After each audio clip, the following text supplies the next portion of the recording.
Ratio diagram meaning Pradhan Mantri He's just playing with lives. అంటే అందరితో ఆడుకుంటున్నాడు తోలు బొమ్మల ఆటలాగా. లైక్ నేషనల్ టెస్ట్ ఏజెన్సీ కాదు, ట్రామా ఏజెన్సీ. చాలా మంది సూసైడ్ చేసుకున్నారు and he didn't have any answer for that. He's not even coming out to speak out. And I lost all the hopes. It's never gonna change. అంటే ఏం demand చేస్తున్నావు ప్రధానంగా? ఈ diagram వేయడం వెనుక కారణం ఏదైనా బలంగా ఉందా? I am a NEET passed MBBS third year student. I know how hard it is.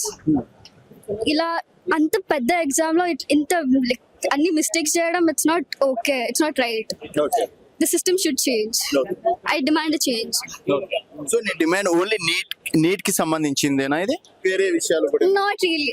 ఒక్క ప్రాబ్లం ఉందా మన కంట్రీలో? చాలా ఉన్నాయి అట్లా. అంటే అన్నిటికీ demand like change. There should be a change. మొత్తం ఏం చేంజ్ చేయాలి? ఏం చేంజ్ కావాలి? Maybe he should resign. Okay, वो रिजाइन करे तो क्या? మేబీ లైక్ అప్పుడు భయం ఉంటది, ఇతను రిజైన్ అయిపోతే కొత్త వాళ్ళు వస్తారు, అప్పుడైనా కొంచెం చేంజ్ ఉంటది అనిపిస్తుంది.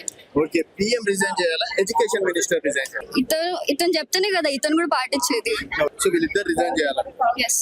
సో ఎవరైనా someone good, someone deserving. So NEET విషయంలో వీళ్ళిద్దరు రిజైన్ చేయాలి. Yeah. అంతే కదా?